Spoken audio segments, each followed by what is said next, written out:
इस वीडियो में हम ये सीखेंगे कि अगर हमने एक सिंगल फेज मोटर को फॉरवर्ड और रिवर्स चलाना हो तो वो हम किस तरीके से चलाएंगे और किस तरीके से मोटर का फॉरवर्ड और रिवर्स सर्किट बनाएंगे। और इसके अलावा अगर सिंगल फेज मोटर के कनेक्शन बॉक्स में हमें 3 वायर या 4 वायर मिल रही हैं तो हमें किस तरह पता चलेगा कि कौन सी रनिंग वाइंडिंग है और कौन सी स्टार्टिंग वाइंडिंग है। तो ये सब हम इस वीडियो में सीखेंगे।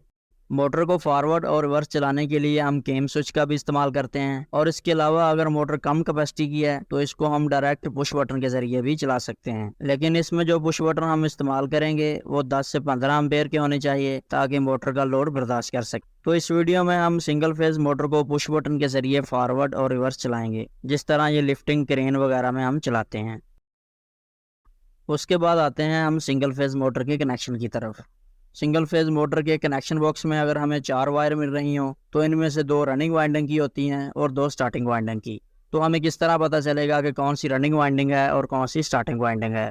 इसको जानने का पहला तरीका तो ये है कि रनिंग और स्टार्टिंग वाइंडिंग के लिए जो वायर इस्तेमाल की गई होती है, जिसमें मोटी तार इस्तेमाल की गई है वो रनिंग वाइंडिंग है और जिसमें बारीक तार इस्तेमाल की गई है वो स्टार्टिंग वाइंडिंग है। और मोटर को चेक करने का दूसरा तरीका ये है कि आप इसको मल्टीमीटर से भी चेक कर सकते हैं। मल्टीमीटर को आप कंटिन्यूटी पर या रेजिस्टेंस पर सेट कर दें। तो आप कोई सी 2 वायर को मल्टीमीटर के साथ कनेक्ट करें। जब हम मल्टीमीटर को कनेक्ट करेंगे तो अगर एक ही वाइंडिंग के दोनों सिरे हुए तो इनमें रेजिस्टेंस की कुछ ना कुछ वैल्यू शो होगी। तो इस तरह आप उस वैल्यू को नोट कर लें। और इसी तरह बाकी दोनों सिरों को आप मल्टीमीटर के साथ इस तरह कनेक्ट करें तो यहाँ भी रेजिस्टेंस की कुछ ना कुछ वैल्यू शो होगी।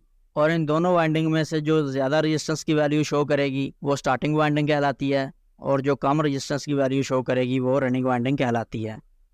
तो इस तरह मल्टीमीटर से भी स्टार्टिंग और रनिंग वाइंडिंग को चेक कर सकते हैं।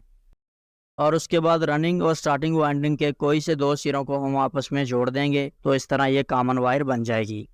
और बाकी जो 2 वायर बची हैं उनमें से एक रनिंग वायर होगी और एक स्टार्टिंग वायर होगी। तो ये होगा सिंगल फेज मोटर के कनेक्शन और इसकी लीड्स को चेक करने का तरीका कि इस तरह हम इसकी लीड को चेक करके रनिंग और स्टार्टिंग वाइंडिंग को जान सकते हैं। अब उसके बाद देखते हैं कि मोटर को फॉरवर्ड और रिवर्स हम किस तरीके से चला सकते हैं। मोटर को फॉरवर्ड और रिवर्स चलाने के लिए हम 2 पुश बटन इस्तेमाल करेंगे, एक फॉरवर्ड के लिए और दूसरा रिवर्स के लिए। और सिंगल फेज मोटर को चलाने के लिए एक हम कैपेसिटर इस्तेमाल करेंगे और 220 वोल्ट सप्लाई के लिए हम एक 2 पोल का ब्रेकर भी इस्तेमाल करेंगे, जिससे हम न्यूट्रल और फेज सप्लाई मोटर के साथ कनेक्ट करेंगे। और उसके बाद मोटर की ये 3 वायर हैं हमारे पास, एक कॉमन वायर है, एक स्टार्टिंग वायर है और एक रनिंग वायर है।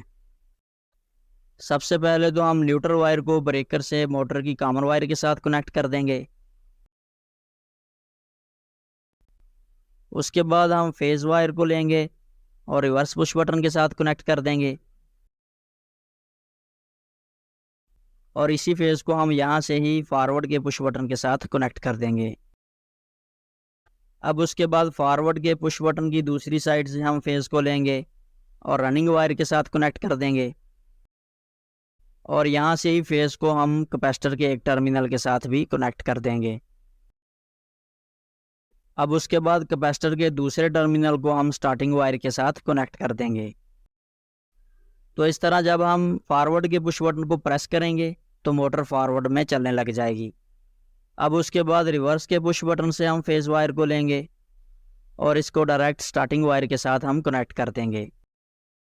तो इस तरह जब हम रिवर्स के पुश बटन को प्रेस करेंगे और जितनी देर इसको प्रेस करके रखेंगे तो मोटर रिवर्स में चलती रहेगी। उसके बाद जब हम फॉरवर्ड के पुश बटन को प्रेस करेंगे और जितनी देर इसको प्रेस करके रखेंगे मोटर फॉरवर्ड में चलती रहेगी।